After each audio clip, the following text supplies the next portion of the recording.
decades ago, there was this game show that was on, and I know just the fact that I said decades ago, and then when I say the game show, it's going to make a bunch of us feel old because of how long ago it was that this became a new thing. But how many of you remember that game show, The Newlywed Game? Any of you remember that game show? So that show, that was a fun one to watch. Of course, I was old enough, or I am old enough, I should say, that some of the new episodes were airing when I was young.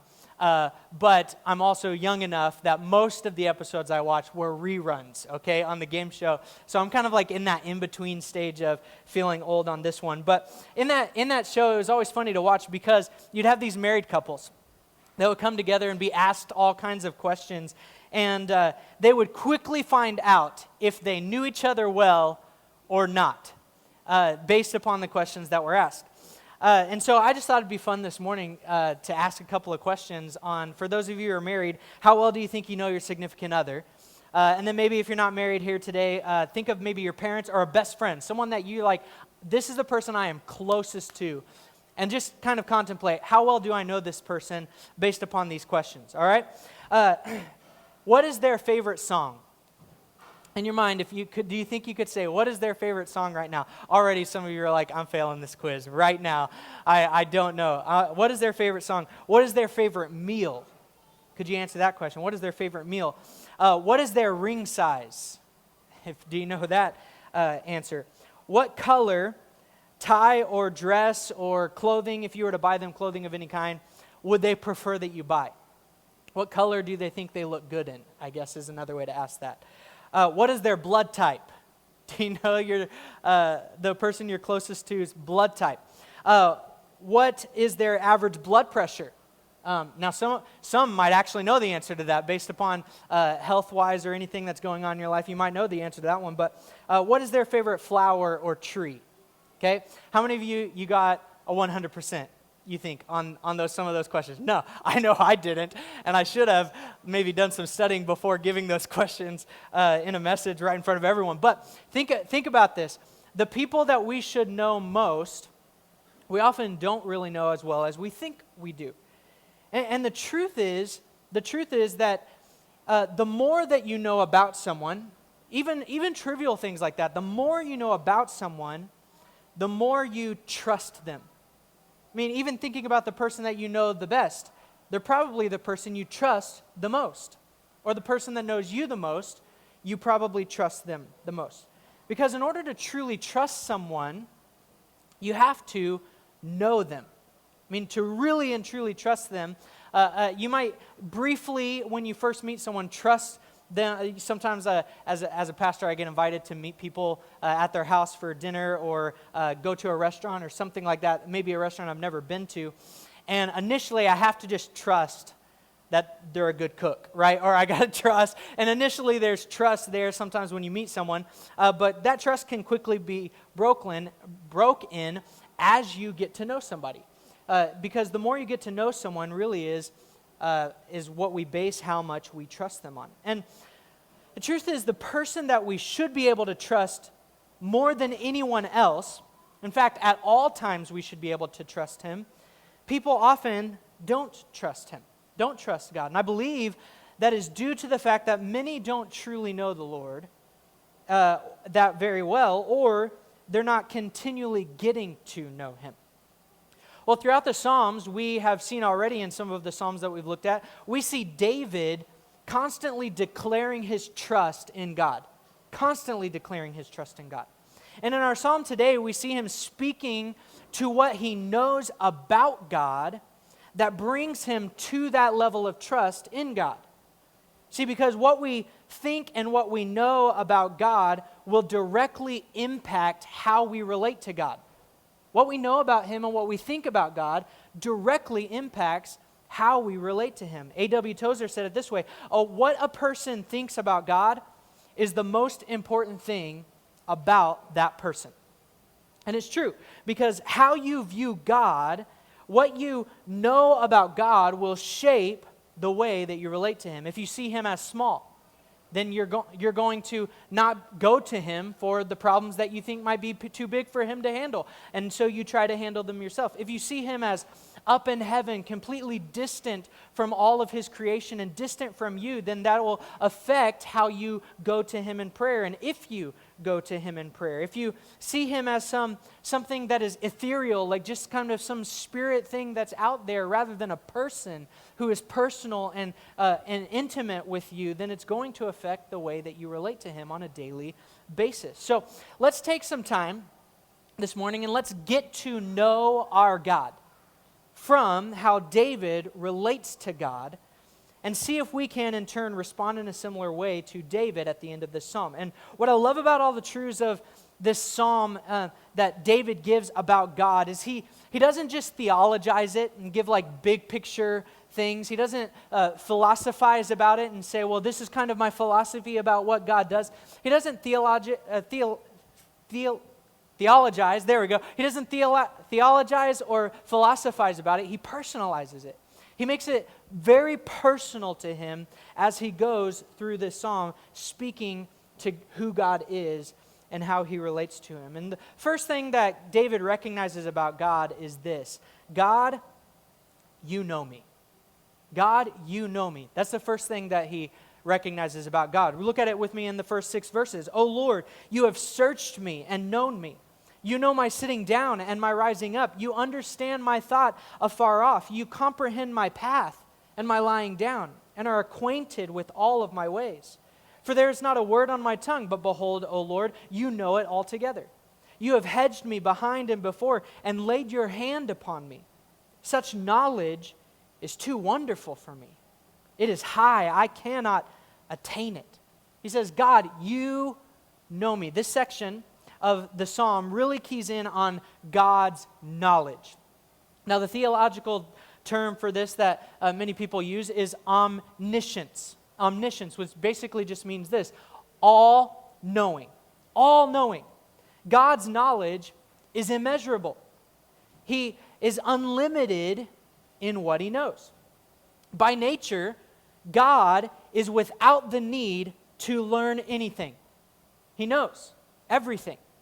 He knows which things, when people are lying and when they're not. He knows what you're doing behind the scenes and what no one else knows. He knows what you're thinking, he says. He knows where you're going. He knows the past from the beginning from the end. He knows it all. He knows which conspiracy theories are really conspiracy theories and which ones are true. He knows that. We don't. We have to speculate on a lot of that stuff. But God, he knows everything. God doesn't need to take a class. He doesn't need to follow the scientific method to prove a hypothesis and come to a conclusion about something. He never has to be informed about anything. He knows it. He knows everything. Isaiah said it this way. He said, who has directed the Spirit of the Lord, or as his counselor has taught him? With whom did he take counsel?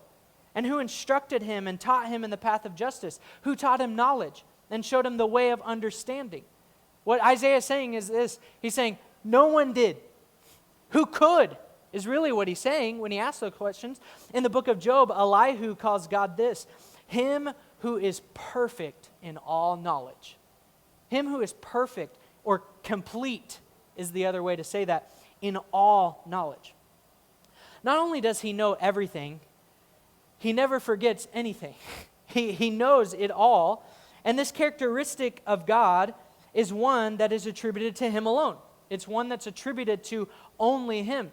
The word you throughout these few verses here in the psalm is actually in the emphatic tense of the Hebrew words. David is saying this: you have searched me and known me. You know my sitting down and my rising up. What he's saying is this: God, you know these things, and no one else has this knowledge. This is something that is attributed to you alone. God, you know me in every way. And you know me personally. You notice how many personal pronouns are there? You know me. You know my thoughts. You know my sitting down and my rising up. There's 13 personal pronouns in these few verses here. He's saying, God, you know me personally. You know my routine. My getting up when I rise in the morning, you know all about that. You know when I'm going to brush my teeth. The New Testament tells us he knows how many hairs you have to comb in the morning, whether that's a lot or very few. He knows that amount of intimate knowledge about you. David says here, he says, you know my thoughts afar off. Now the words afar off there are not talking about like spatially, like he's way off distant from you and he still knows you. It's talking chronologically. He's saying this, before I even think a thought, you knew that I was going to think that thought. I haven't even thought the thought that I'm going to think, and you know that I'm going to think that thought when I think it. That's how he's saying, you know everything about me, God. Even the things that I haven't done yet, I haven't even thought to do yet. You know them. You know it all.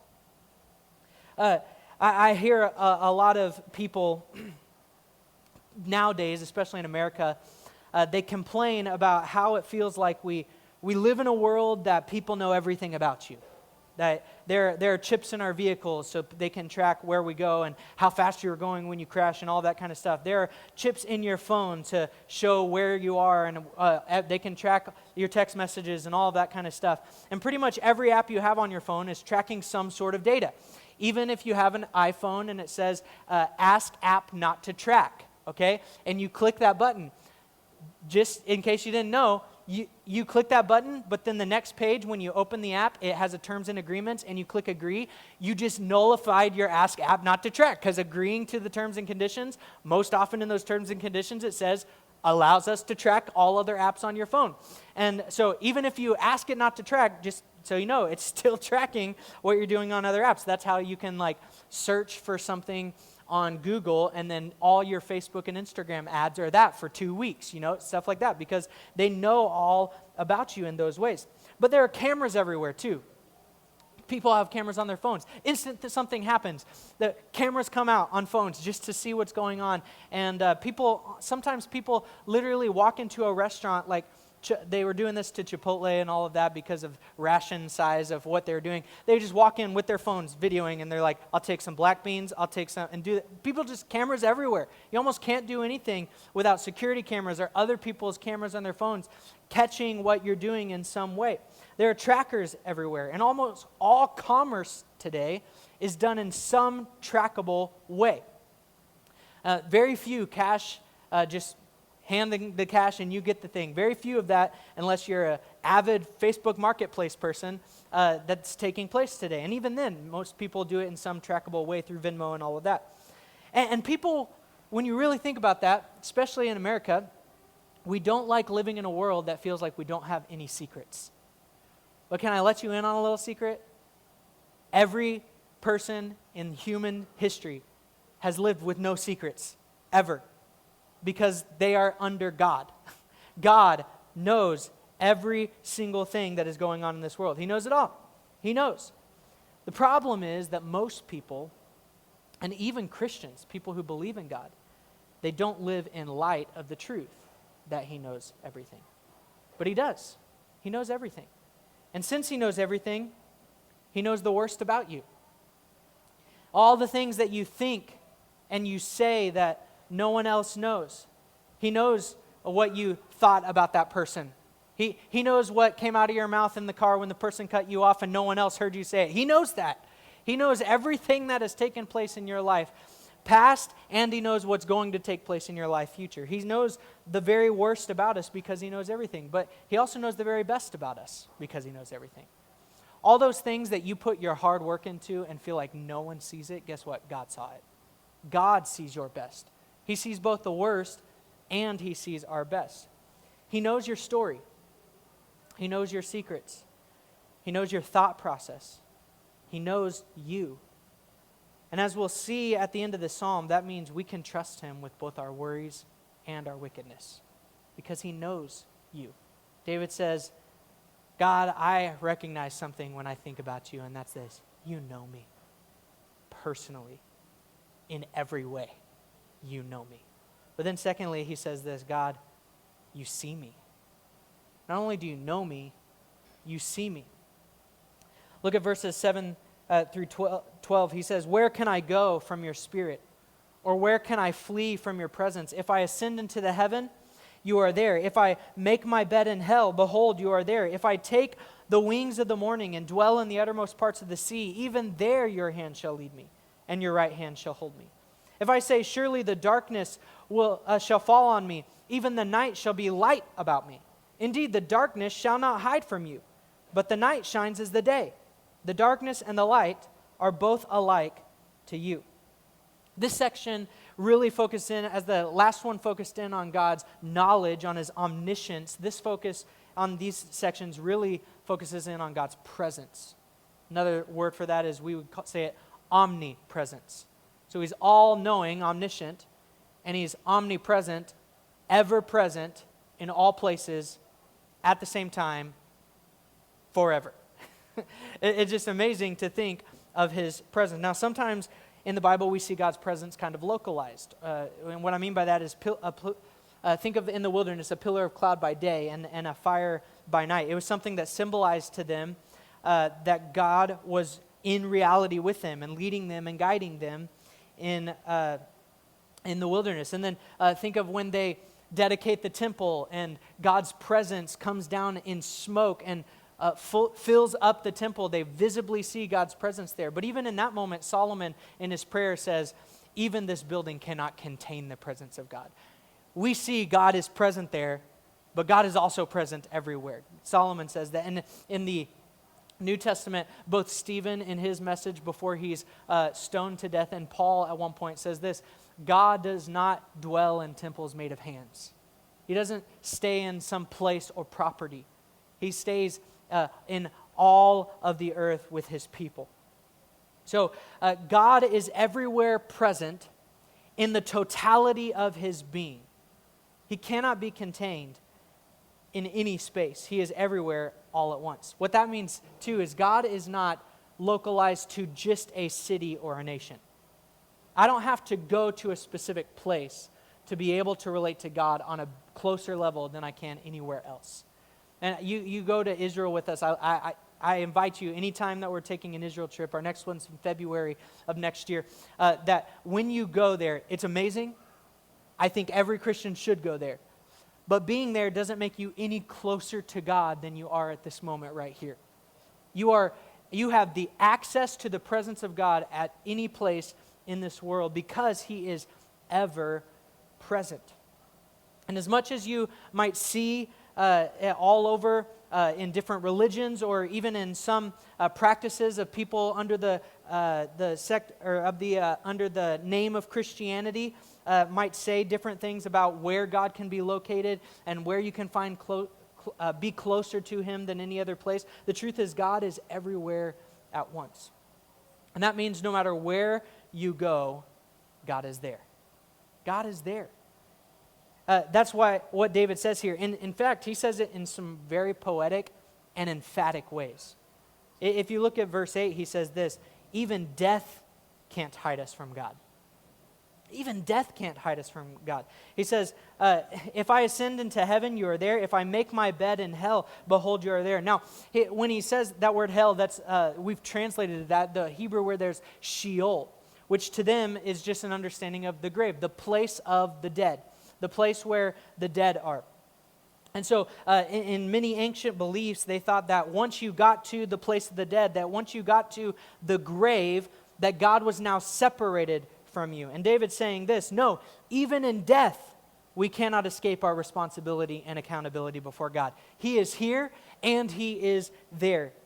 And Paul says it this way for those who believe in Jesus: to be absent from the body is to be present with the Lord.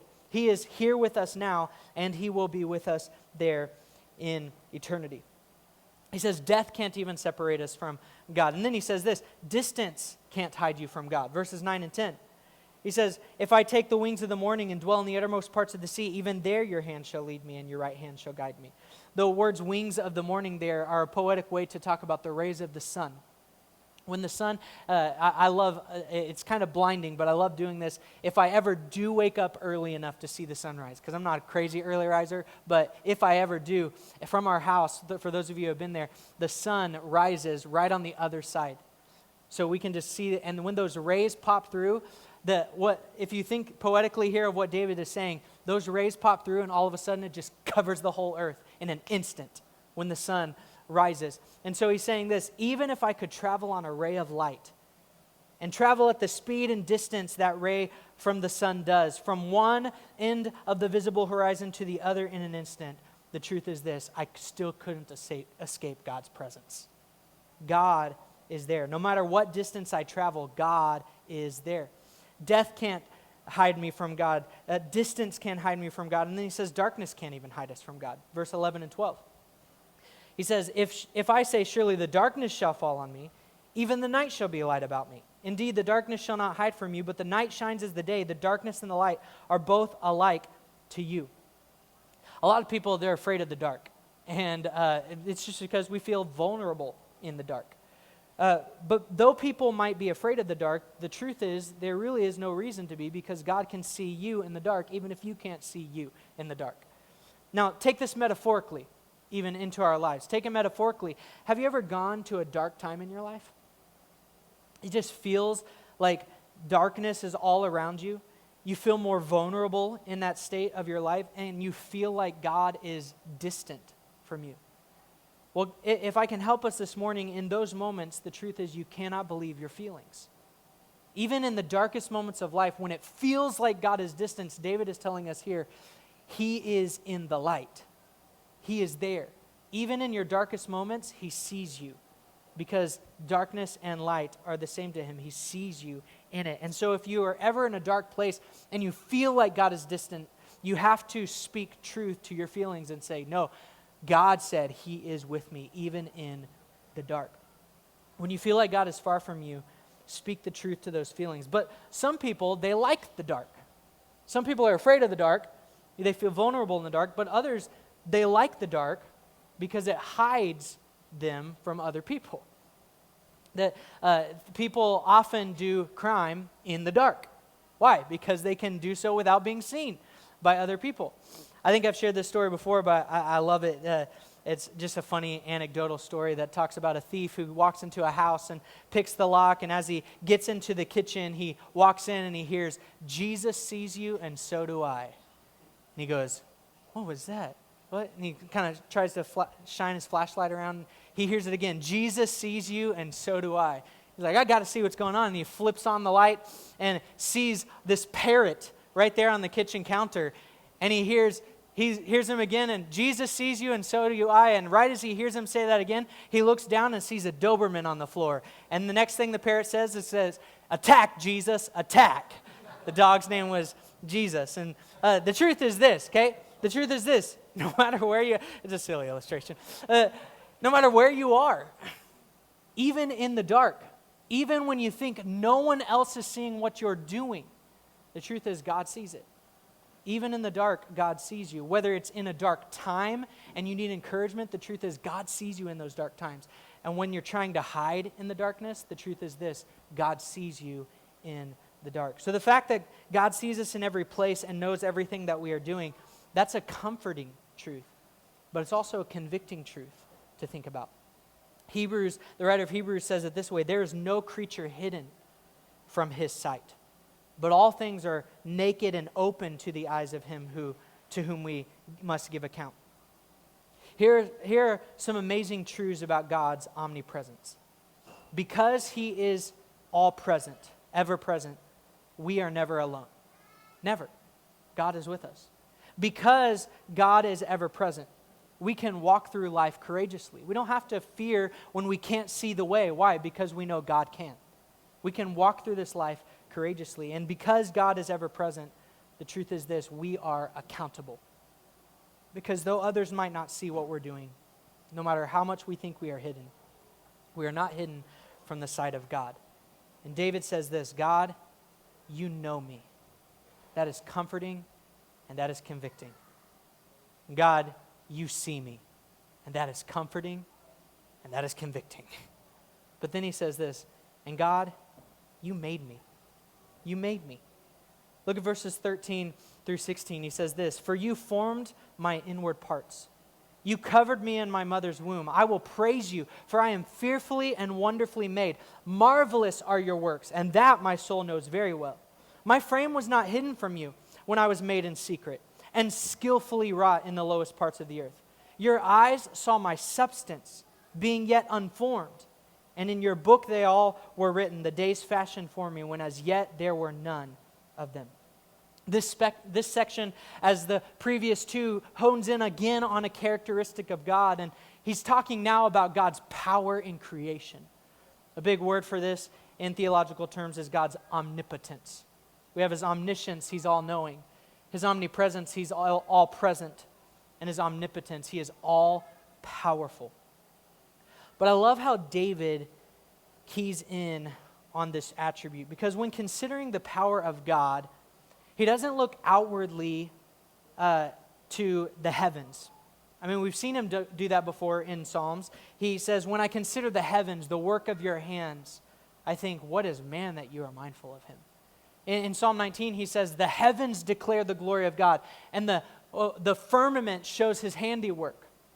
Day unto day utters speech, and night unto night utters knowledge. He says, I know God from all of creation that I see there. He says in another psalm, God tells the numbers of the stars, and he calls them all by their names. And then he says, great is our Lord, and of great power. So there are plenty of times where he looks outwardly and sees the vast amazingness of the cosmos to understand that God is all-powerful. But in this psalm, instead of looking at the grandeur of creation like we often do, to look at the skies and mountains and the beauty of nature, this is what he does. He looks inward at himself. And he says this, God, I see your power, not just in the cosmos. I see your power in the creation of me, personally. God, I see you in how you made me in the intricacies of my human body. God, David here, he's speaking relationally again with God. He's saying God's power is not just displayed in all of that vastness. God's power is displayed in how he created me, in how he formed me, in how he made me, how he skillfully wrought me. Those words there, skillfully wrought, in Hebrew mean this: to sew or knit or embroider. To embroider together our DNA. The way that you embroidered me, made me, formed me, and created me shows me your awesome power. I am fearfully and I am wonderfully made. And when I consider how you made me, I have to give you praise because your works are marvelous. I just look at how I'm created and I go, God, you are amazing. You are so powerful. Charles Spurgeon said it this way: we cannot begin too soon to bless our Maker, who began so soon to bless us, even in the act of creation. He created reasons for our praising his name. Who can gaze upon a model of our anatomy without wonder and awe? Who could dissect a portion of the human frame without marveling at its delicacy and trembling at its frailty? The psalmist had scarcely peered within the veil that hides the nerves, sinews, and blood vessels from common inspection. The science of anatomy was quite unknown to him, and yet he had seen enough to arouse his admiration of the work and his reverence for the worker. What Spurgeon is saying there is David didn't even have the science and technology that we do now to understand how intricate the human body is. And yet, what he did see was still enough for him to praise and adore his Creator. He didn't know all of the intricacies of our DNA and how it's woven and all of that, and yet he still looked and said, God, you are so amazing in your power because of how you've made me. And look what David says, verse 13, he says, I was formed by you even in my embryonic stages, is what he's saying there. In my mother's womb, I was being formed and created by you. In verse 16, he says this, you saw my substance being yet unformed. The word unformed there in Hebrew means scrunched together. Some today might say it this way, a clump of cells. When I was just a clump of cells, you saw me and you knew me and you were forming me. When I wasn't even formed in any way, you had a plan for me. It's evident from reading this and other passages that the Bible defines personhood from the moment of conception, not just birth. Yet many in America today want to argue personhood in order to decide whether or not we do away with people based upon what stage of the forming process they are in the womb. And the truth is, we've gotten to where we are in America because people have failed to believe, like David, that we are fearfully and wonderfully made, and that we are formed by the hand of a loving God, and that we are skillfully wrought in our mother's wombs. And David says this: God has a plan and a purpose for each of us, even before we start to be formed. Those last parts when he says, as you were forming me, fashioning me, and making me and knitting my DNA together, you were doing so with purpose, knowing what would unfold in my lifetime. That's what he's saying when he says, the days, it was in your book written, and the days fashioned for me when as yet they were none of them. I didn't even have any days on this earth yet. I was just being formed, and yet you knew the plan and the purpose of my whole entire life as you were forming me in the womb. God had a plan for David, and he understood that even in the beginning of his life. God's power is on display in the fact that he created me, David says. And we could go on and on about the science of our bodies. In fact, today, we could go even further than just God knows our skeletal body, like he says, my frame, and that he knows all of those things. We could go into the intricate details of our DNA and all that. If you're interested at all in looking into some of that, there's a documentary called Unlocking the Mystery of Life, and they go into all of the intricate design of our DNA and of our human bodies. Now, of course, they're scientists, so they don't say God did it. At the end, they say something bigger than us must have created us. One of them even says aliens. But they at least understand that this design points to a designer. And we could do that for plenty of time this morning to look at the intricacies of us. But at the very least, we should recognize, like David did, that God, you are amazingly and utterly powerful because of how you have formed and created and knit me together to be who I am. Even from the beginning stages of my conception, God, you were there in the process of making me what I was going to look like, what I was going to act like, and who I was going to be in this life. So God, it's amazing that you know me. It's amazing that you see me. It's amazing that you made me. But then he says this: God, it's amazing that you love me. You love me. God, you know me, you see me, you made me, and you love me. Verse 17 and 18, he says, how precious also are your thoughts to me, O God. How great is the sum of them. If I should count them, they would be more in number than the sand. When I awake, I am still with you. God knows me, and he still loves me. The big word for this one is omnibenevolence, if you want another big theological term. All loving. He is all loving to us. Even the evil within me and even the secret sins of me, God sees them and knows them, and even in that, he loves me. His thoughts are precious toward me. God, you made me and you know my imperfections as a result, and yet you still have precious thoughts toward me. Not just that, but the amount of precious thoughts that you have are many.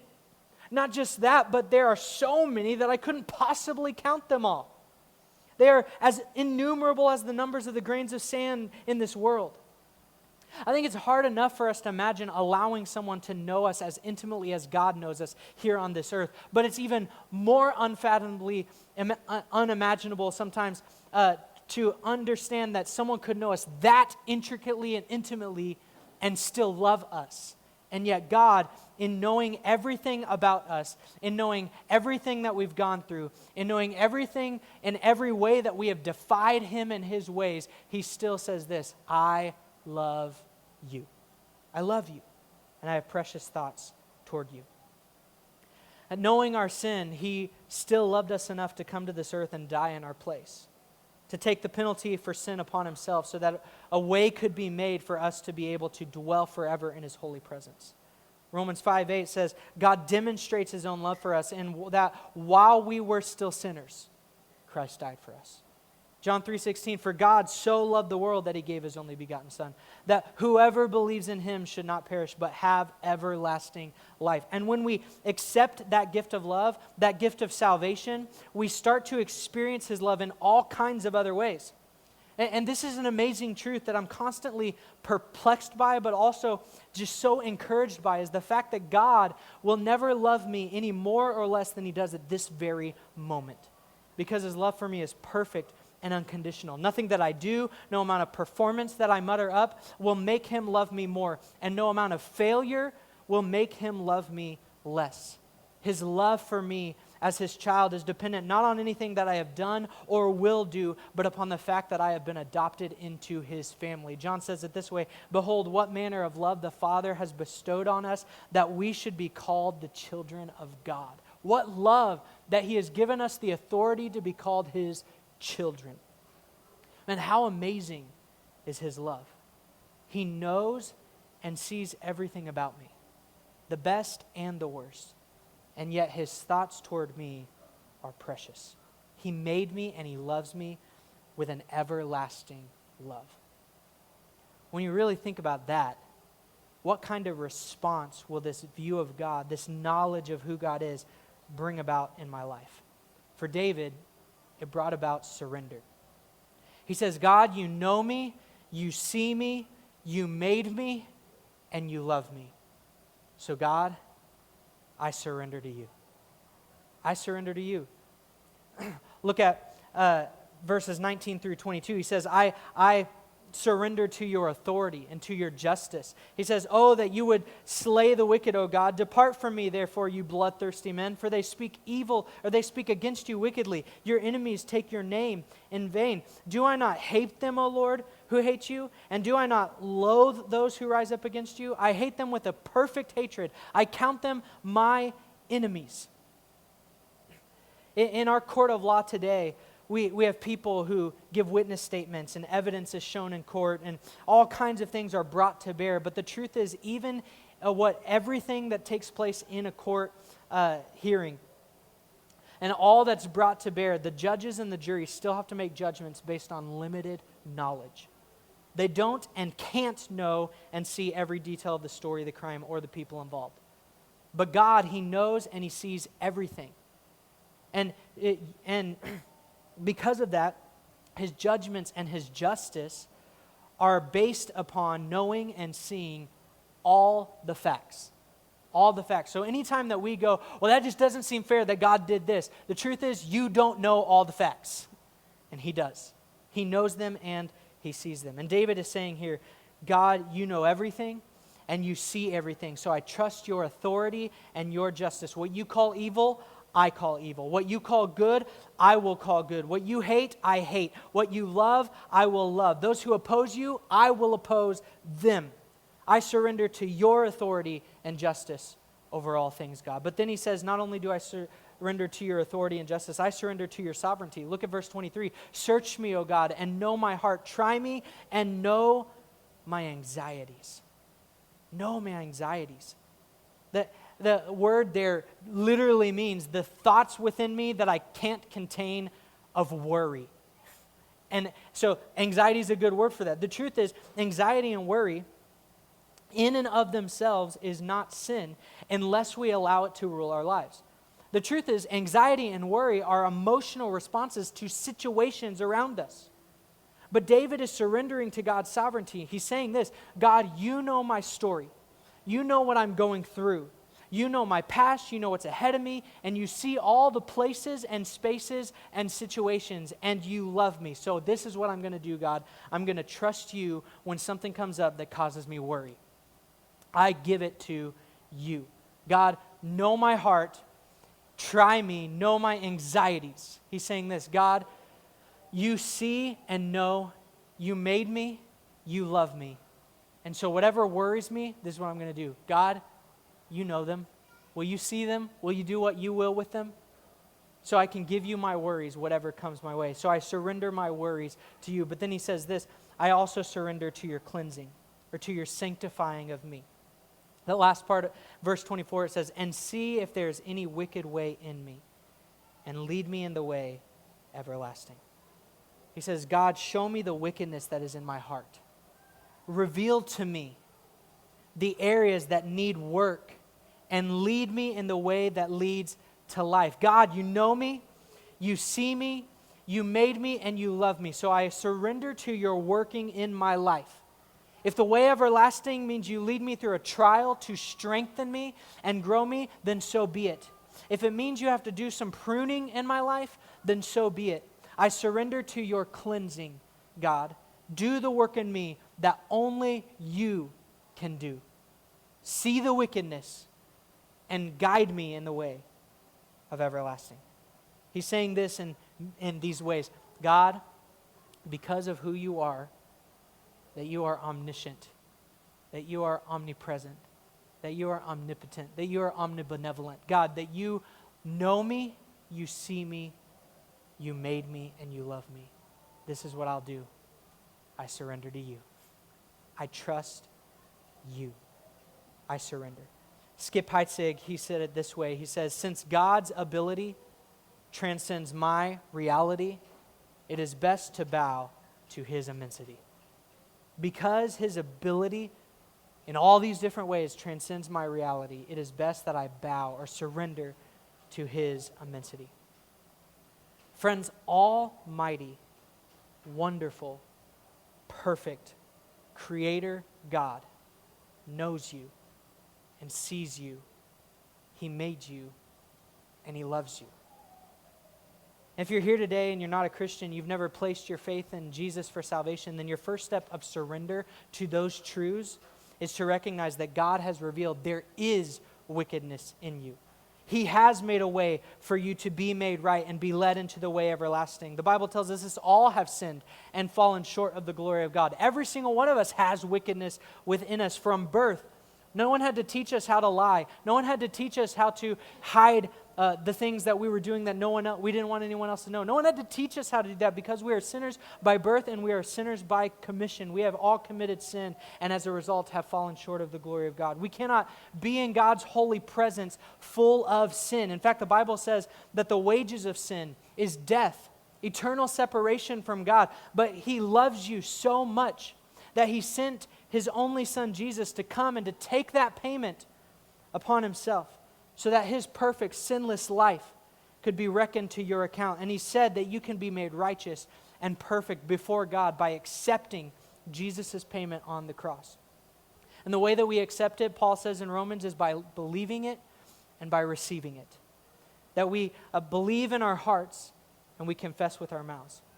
He says if you confess with your mouth the Lord Jesus and believe in your heart that God has raised him from the dead, you will be saved. For with the heart man believes to righteousness, and with the mouth confession is made to salvation. If that's you today, you haven't yet trusted Christ as your Savior, then your response to the fact that God knows you, he knows the wickedness in your heart, he sees you, all that you're doing, both good and bad, and he made you and loves you and has a purpose for you, your response should be this: God, I surrender my wickedness to you, and I take the gift of salvation that you have freely offered to me, and I want now to be led in the way everlasting. That's the first step. For those of you who are saved, those of us who know Christ this morning, may I invite you to do this. Continue to get to know this God. Continue to get to know him. So often I think as Christians we don't trust God because we don't truly know God in this way. David, he says, doesn't matter what worries me, God, you know it. Here, have it. God, I don't know what's going on in my life, even some of the wickedness in my own heart, I don't know it. Jeremiah said the heart is desperately wicked. Who can know it? David says, I don't even know everything in my heart, but God, you do. So can you show it to me and lead me in the way everlasting? He knew God so well that it brought him to a point to say, I trust you in all of it. I surrender to your authority. I surrender to your sovereignty. I surrender to your cleansing. And so if you're saved today, then I invite you, continue to get to know this amazing God who knows you and sees everything about you and yet still loves you with an everlasting love. Get in his word and learn what he loves and what he hates, and surrender to his authority in those areas. Learn to trust him with your worries and your anxieties, and surrender to his sanctifying work in your life, whatever that might mean, so that we might be guided by the Holy Spirit in the way everlasting.